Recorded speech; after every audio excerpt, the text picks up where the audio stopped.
c'est magique, on sort du studio, direction Paris, le Grand Palais, réalisation Mélanie Favreau.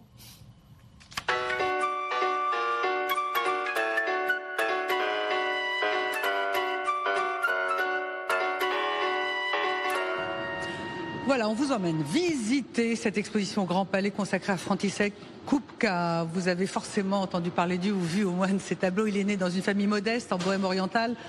1871, il est mort en France 1957. L'exposition était extraordinaire, plusieurs salles, 2 étages. Kupka a démarré par la peinture religieuse, par la peinture symboliste, et puis ensuite il est passé par l'illustration, mais surtout il a accompagné, c'est ce qu'on va voir, il a nourri aussi les plus grands mouvements de la peinture du XXe siècle.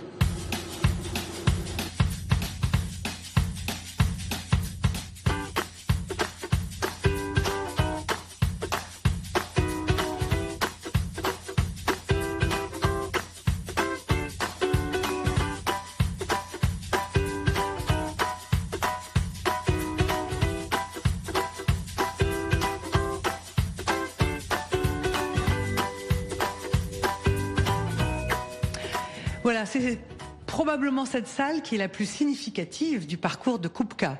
Il est là, classique, noir et blanc, atelier, très très figuratif. Et l'on entre dans cette salle, on est quand même en 1911. Et c'est là qu'on va comprendre comment, toute la révolution des formes, la révolution des couleurs a fait son œuvre. Et on va rencontrer celui qui en parle probablement le mieux.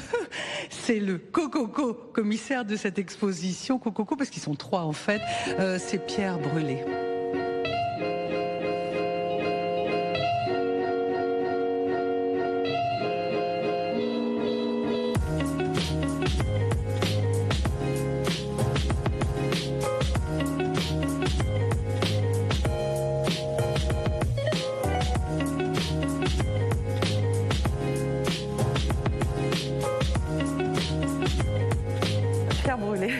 Merci beaucoup de répondre à nos questions. Voilà, donc Kupka a participé quasiment à tous les mouvements qui ont révolutionné la peinture, mais d'après ce qu'on a lu, il n'a jamais accepté d'être qualifié comme maître abstrait.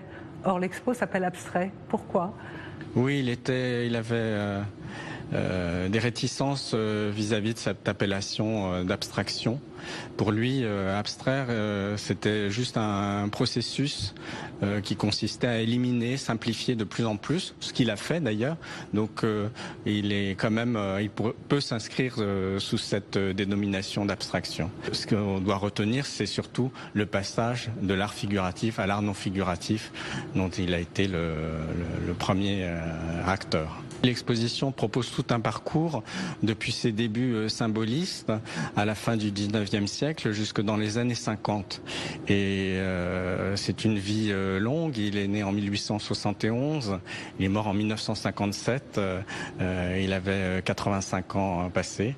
Et l'exposition retrace tout son parcours. C'est une rétrospective complète pour la première fois depuis très longtemps, parce que les œuvres sont rares. Et donc il fallait vraiment qu'il y ait la collaboration entre les 2 musées qui ont les plus importantes collections, la Galerie nationale de Prague et puis le Musée national d'art moderne de Paris.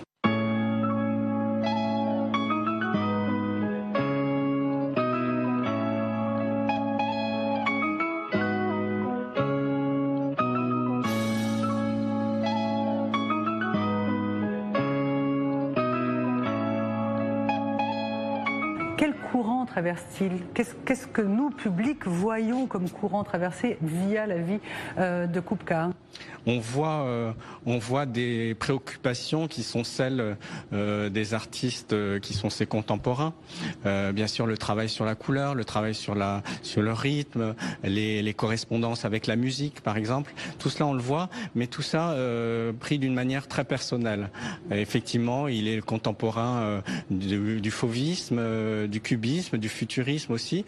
Donc, des préoccupations qui ont été celles de ces artistes se retrouvent être celle de Kupka, mais à chaque fois il traite ces problématiques de manière très personnelle.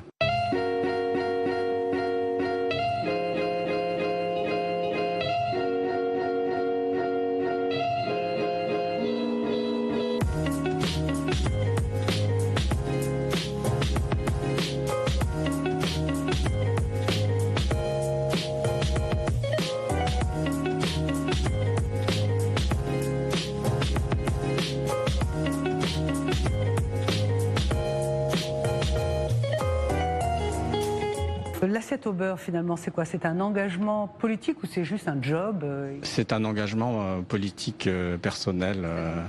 Il était libre penseur et donc il était très très critique vis-à-vis de tout ce qu'il voyait autour de lui, les relations sociales, la colonisation, le rôle de la religion dans la société. Donc tout y passe et avec beaucoup d'éclat, quoi. Il a vraiment un esprit éminemment satirique.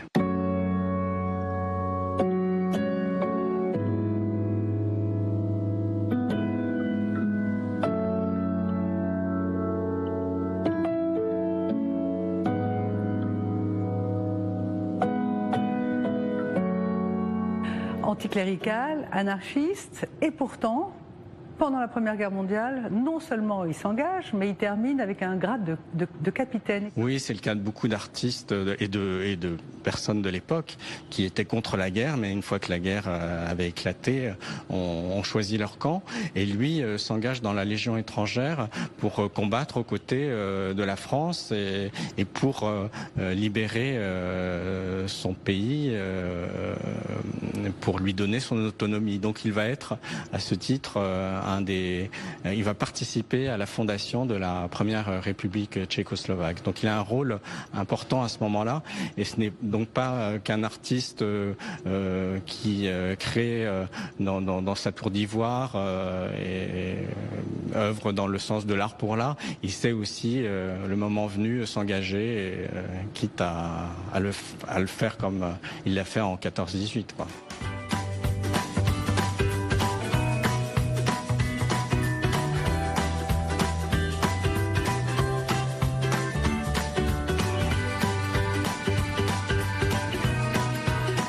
Avec ses camarades du groupe de Puteaux, qu'est-ce qu'on voit là dans cette salle et qu'est-ce qui a été influencé par ce groupe de Puteaux visuellement?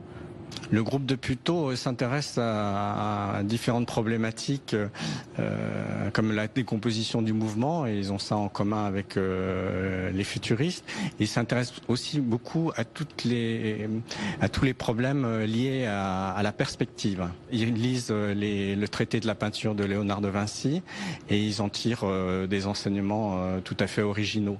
Mais on y retrouvait bien sûr les frères Duchamp, Jacques Villon, Raymond Duchamp-Villon et Marcel Duchamp lui-même. Et puis il y avait Fernand Léger qui passait, Francis Picabia, Robert Delaunay.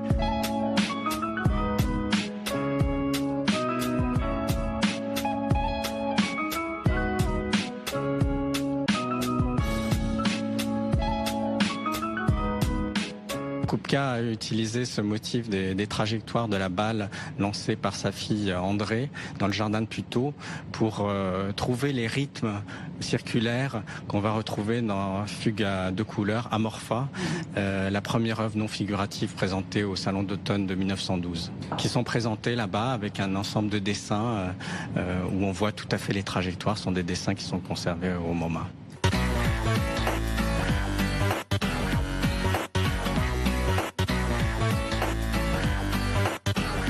Là, c'est une construction à partir justement d'un point, comme l'indique son titre.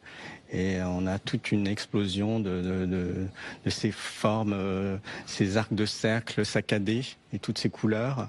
C'est une œuvre que Kupka a gardée longtemps dans son atelier, qu'il a retravaillée de manière de plus en plus simplifiée, en mettant de plus en plus en évidence la présence du blanc, qui est travaillé très finement. Et c'est vraiment un des chefs-d'œuvre de l'exposition.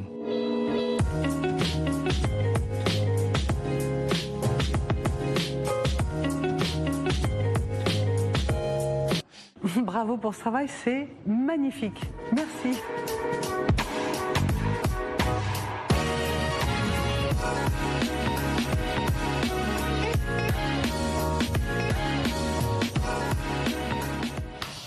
Voilà, et Kupka est à voir au Grand Palais jusque fin juillet. Allez-y, c'est un ordre.